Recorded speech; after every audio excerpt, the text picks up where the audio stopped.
స్థానిక సంస్థలు అది rural local bodies, urban local బాడీస్కు 50% పెంచాలని చెప్పి కూడా మేము వారిని కోరాం. ముఖ్యంగా అర్బన్ పాపులేషన్ ఎక్కడైతే పెరుగుతుందో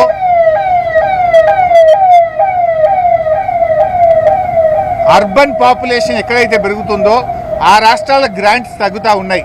తెలంగాణలో పట్టణీకరణ వేగంగా జరుగుతూ ఉంది కనుక తెలంగాణ లాంటి రాష్ట్రం నష్టపోకూడదు.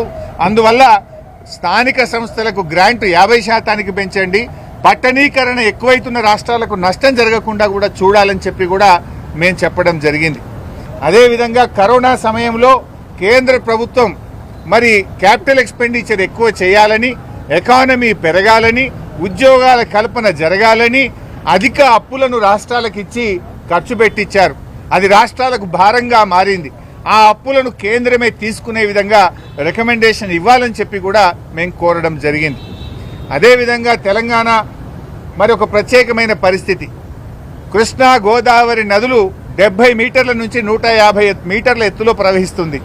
తెలంగాణ ప్రాంతమంతా కూడా మరి 300 నుంచి 600 మీటర్లలో తెలంగాణ భూభాగం ఉంటుంది. ఈ ప్రాంతానికి నీళ్లు రావాలంటే లిఫ్ట్ ఇరిగేషన్ తప్ప ఇంకొక మార్గం లేదు. అందుకే కేసీఆర్ గారి నాయకత్వంలో పెద్ద ఎత్తున రాష్ట్రంలో లిఫ్ట్ ఇరిగేషన్ ప్రాజెక్టులు కట్టాం. తద్వారా మనము పెద్ద ఎత్తున పంటలకు సాగునీరిచ్చి వ్యవసాయ విస్తరణ జరిగింది. దేశంలోనే అత్యధిక వరి పంట పండే రాష్ట్రంగా కేసీఆర్ గారు తెలంగాణను మార్చిన విషయాన్ని ఆర్థిక సంఘం దృష్టికి తీసుకుపోయాం. అందువల్ల ఈ లిఫ్ట్ ఇరిగేషన్ స్కీముల మెయింటెనెన్స్కు కనీసం ఒక 40,000 కోట్ల రూపాయలు కేటాయించాలని 16వ ఆర్థిక సంఘంను కోరాం. అదేవిధంగా పాలమూరు ఎత్తిపోతల పథకానికి జాతీయ ప్రాజెక్టు హోదా ఇవ్వాలని పక్కన ఆంధ్రప్రదేశ్కి ఇచ్చారు, కర్ణాటకకి ఇచ్చారు, ఉత్తరప్రదేశ్కి ఇచ్చారు.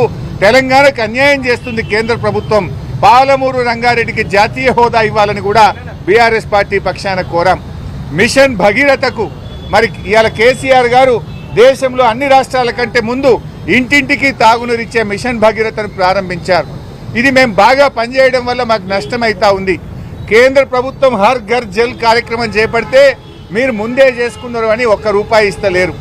వీళ్ళు ముందే చేసుకున్నారు, వీళ్ళ గ్రాంట్ ఇవ్వండి అని నీతి ఆయోగ్ మరి 19,205 కోట్లు ఇవ్వమని కేంద్రానికి రికమెండ్ చేసినా ₹1 ఇయ్యలేదు. 15వ ఆర్థిక సంఘం వీళ్ళు ముందే చేసుకున్నారు, కనీసం మెయింటెనెన్స్ కన్నా 2,350 కోట్లు ఇవ్వండి అని చెప్తే ₹1 ఇవ్వలేదు.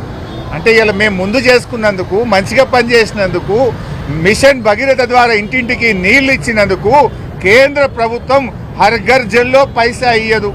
15వ ఆర్థిక సంఘం మెయింటెనెన్స్కు 2,350 కోట్లు ఇవ్వమంటే పైసా ఇవ్వరు.